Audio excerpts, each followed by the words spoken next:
Olá, graça e paz, eu sou o pastor Marcos Queiroz, pastor da Primeira Igreja Batista em Vila Silvia, aqui na zona leste da cidade de São Paulo, e atendendo ao convite do irmão Paulo César, presidente da União Masculina Missionária da nossa Associação das Igrejas Batistas na zona leste de São Paulo, nós estamos aqui nesta ocasião para falar aos homens da nossa associação, e não somente aos homens, mas também a todos os irmãos e amigos que terão acesso a este vídeo. Antes de ler um texto da Palavra de Deus que vai fundamentar nossa fala nesta ocasião, eu quero orar com você, eu quero louvar a Deus pela sua vida e juntos entregarmos a Deus esse momento de reflexão. Por gentileza, curva a sua cabeça, feche os seus olhos, vamos falar com o nosso Deus.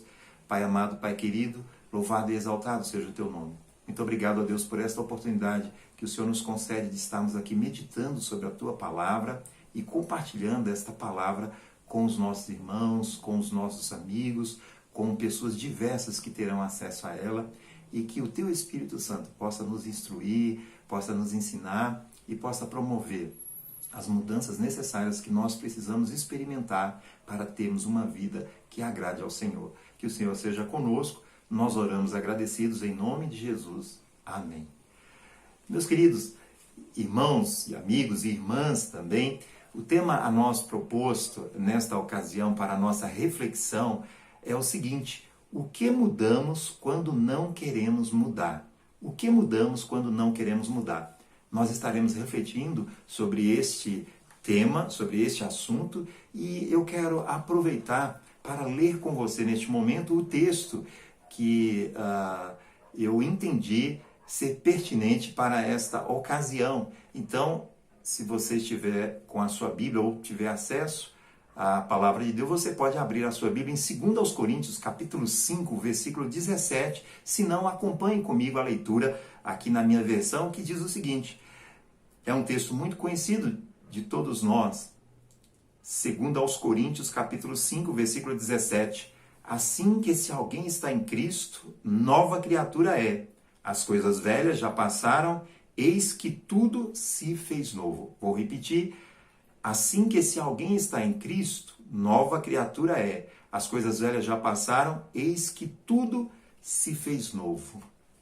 Para falar sobre esse assunto, nós temos que entender, queridos, o sentido, o significado de mudança.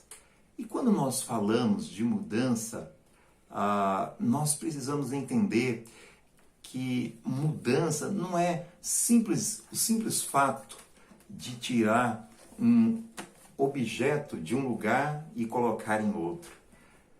Quando nós falamos de mudança, nós também não estamos falando daquilo que muitos de nós já experienciou na nossa vida, que é a mudança de um endereço.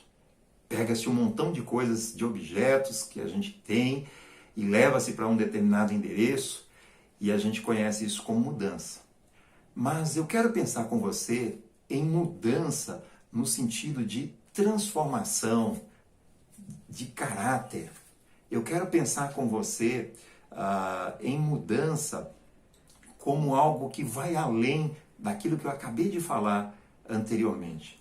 Mudança é metamorfose. Mudança é alteração de atitude, de comportamento. Mudança é transformação de conduta e de caráter. É nessa perspectiva que eu quero pensar com vocês nesta nossa reflexão. E avançando nela, eu quero também trazer à memória dos irmãos ou relembrar a cada um de nós que quando há mudanças na nossa vida, nós somos impactados no aspecto pessoal, impactados no aspecto familiar. A mudança também pode acontecer na nossa vida no âmbito profissional. Nós estamos agora num contexto de pandemia e quantas pessoas perderam o emprego?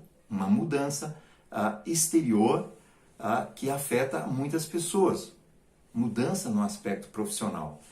E também nós temos a consciência e a necessidade de experimentarmos uma mudança no aspecto espiritual. E prosseguindo um pouco no nosso raciocínio, quais as implicações de mudanças na nossa vida? O que as mudanças podem promover? É fato, irmãos, que nós, de uma forma geral, nós somos resistentes às mudanças. Nós temos dificuldades para assimilar mudanças em nossas vidas, ainda que elas sejam necessárias. Por conta de quê? Porque a mudança, muitas vezes, ela pode gerar medo, incerteza, insegurança, conflito, insucesso, fracasso. Então, isso acaba corroborando e contribuindo para que a gente tenha resistência à mudança. Mas vamos pensar também em mudanças de uma forma positiva e observar de uma forma otimista também. Mudança pode implicar também, queridos irmãos, em novas oportunidades, novos desafios, novos aprendizados, novos relacionamentos e estabelecimento de novos paradigmas. Então, nós devemos encarar e ver as mudanças não somente pelo aspecto negativo, mas também pelo aspecto positivo. Outra coisa que é importante a gente considerar relacionada a esse tema de mudanças é saber o que precisa mudar. Precisamos ter esta consciência e saber que nem tudo necessariamente precisa ser mudado. Há muitas coisas que nos dão solidez, que são alicerces nas nossas vidas e que necessariamente não precisa ser mudado. Mas, para promovermos e experimentarmos mudança, há algo muito importante que precisa ser considerado. Nós precisamos ter conhecimento para promover mudanças, senão nós podemos fracassar em muitas mudanças que a gente almeja promover e experimentar na nossa vida. As mudanças, elas devem ser, meus irmãos, eficazes e eficientes e elas devem promover o bem das pessoas. Precisamos ter esta consciência como servos de Deus que somos, de que as mudanças necessariamente não precisam gerar somente conforto para nós e nós não devemos ser individualistas. Precisamos pensar também nas pessoas que nos rodeiam, que estão ao nosso redor, na nossa família, na nossa igreja, na nossa comunidade. Ela tem que gerar resultados positivos, impactos positivos. Ainda sobre mudanças, é importante lembrar que mudanças, queridos, elas acontecem de forma interna e também ela tem os fatores externos. Então, um exemplo de mudança interna, uma mudança de comportamento, de hábitos, e que, às vezes, nós precisamos experimentar, principalmente à luz da palavra de Deus. Uma mudança externa, eu acabei de citar momentos atrás, essa pandemia que nós estamos enfrentando. Ela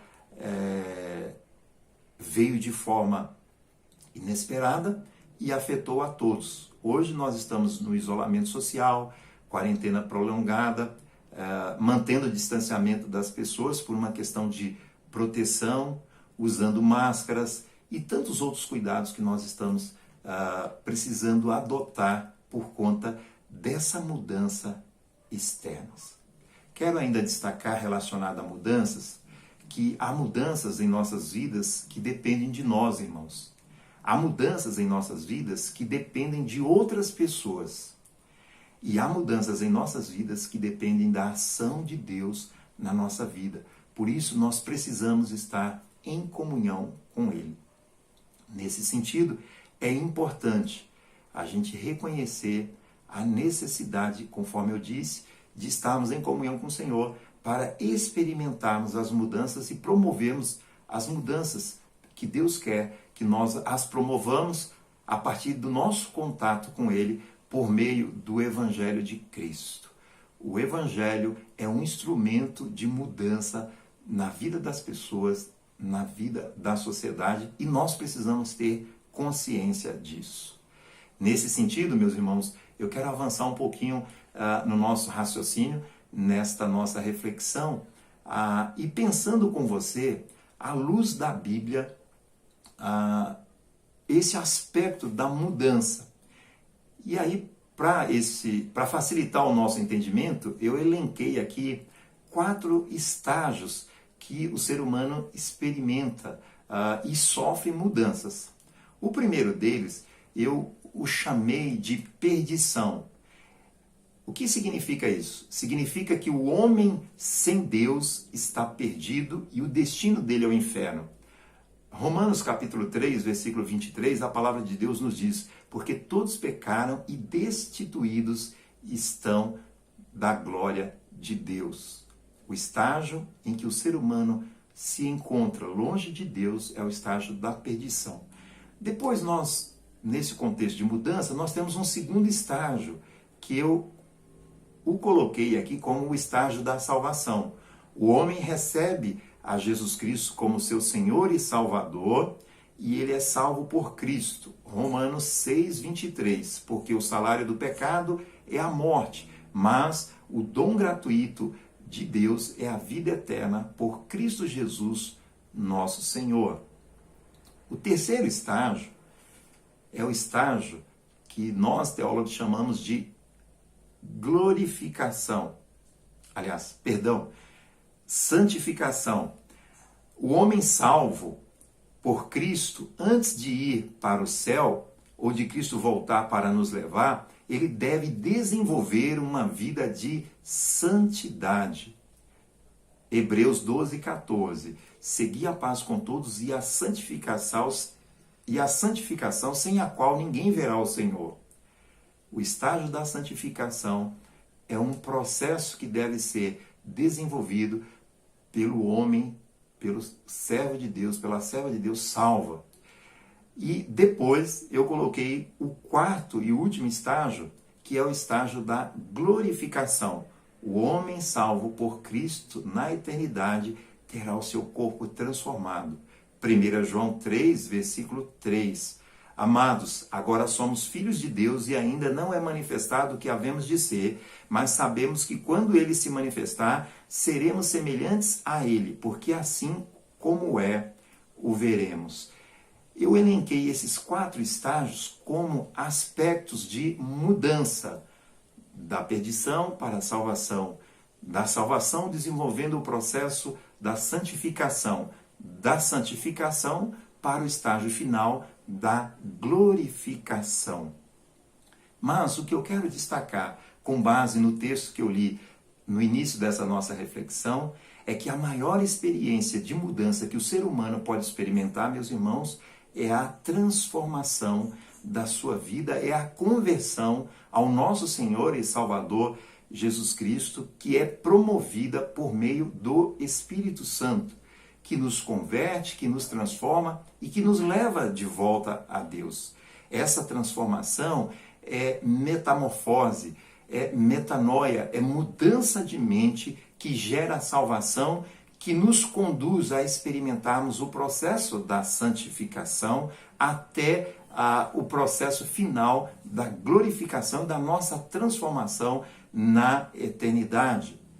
Mas o que é necessário, então, para que o ser humano possa experimentar essa transformação, essa metamorfose, essa mudança? Aí eu volto para o texto inicial que eu li com os irmãos.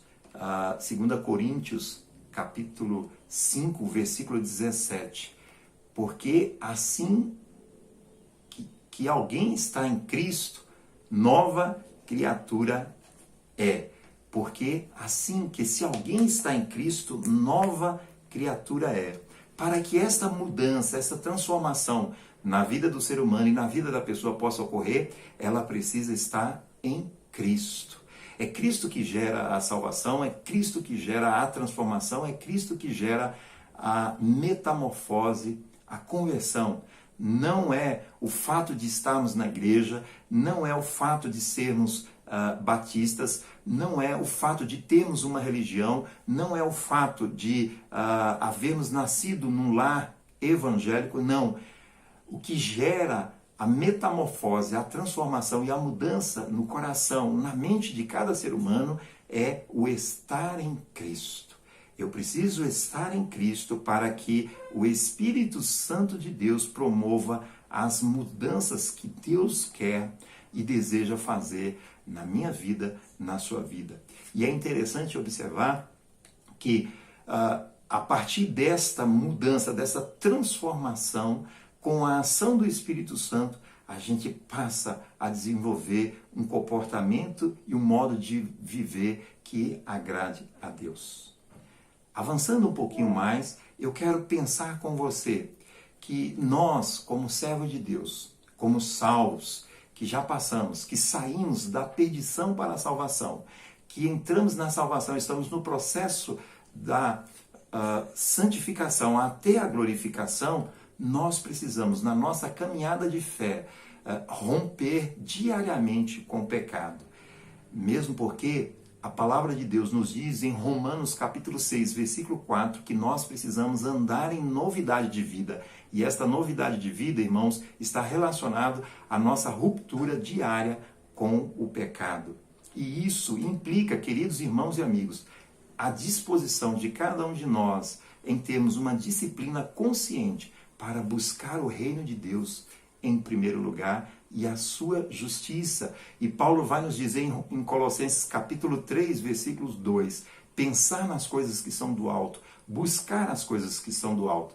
E isso nos remete também, meus irmãos, a um texto muito conhecido de todos nós, Romanos capítulo 12, versículo 1 e 2, aonde o apóstolo Paulo vai nos dizer: rogo-vos, pois, irmãos, pela compaixão de Deus, que apresentei os vossos corpos em sacrifício vivo, santo e agradável a Deus, que é o vosso culto racional, e não vos conformeis com este mundo, mas transformai-vos pela renovação do vosso entendimento, para que experimenteis qual seja a boa, agradável e perfeita vontade de Deus. Há uma frase muito conhecida da maioria de nós, atribuída a Mahatma Gandhi, na qual se diz: seja a mudança que você quer ver no mundo. Seja a mudança que você quer ver no mundo. A mudança na vida do cristão, do servo de Deus, ela acontece a partir da transformação que é gerada em nós pela ação do Espírito Santo. E ela acontece a partir da nossa mente. Veja o que Paulo diz aqui em Romanos 12, versículo 2. Mas transformai-vos pela renovação do vosso entendimento. Essa transformação em nós não é gerada por nós mesmos, é pela ação e intervenção do Espírito Santo em nossa vida. Você quer experimentar mudanças? Quer promover mudanças? Você deve desenvolver uma vida de culto a Deus. Apresentar-se a Ele em sacrifício vivo, santo e agradável. Significa desenvolver uma vida que glorifica ao Senhor, uma vida devocional ao Senhor. Eu quero concluir esta rápida reflexão, voltando à nossa questão inicial. O tema da nossa reflexão é: o que mudamos quando não queremos mudar? Eu queria dizer aos irmãos que nós não mudamos quase nada quando nós não queremos, porque as mudanças passam não só pelo conhecimento, mas também pela nossa vontade. E muitas vezes nós somos vítimas de mudanças externas, mas também nós podemos promover mudanças a partir do nosso interior. Mas o mais importante nesse contexto de mudanças, meus irmãos, é que nós sofremos o impacto. Então nós temos que promover mudanças a partir do nosso conhecimento e do nosso relacionamento com Deus e com a sua palavra. Portanto, as mudanças passam, queridos, pela nossa vontade em querer mudar, pelo nível de conhecimento em relação às mudanças e a aceitação delas ou não. Mas nós não podemos abrir mão nunca da ação de Deus na nossa vida. Porque a palavra de Deus vai nos dizer em Romanos 8, 28, todas as coisas cooperam para o bem dos que amam a Deus. Inclusive, com, sem ou no meio das mudanças. Nós dependemos de Deus e Ele é o Senhor da nossa vida e Ele está sempre conosco. Por isso, se você quer experimentar mudanças, promover mudanças, Busque a Deus em primeiro lugar, pois Ele está sempre com você. Que Deus nos abençoe. Em nome de Jesus. Amém.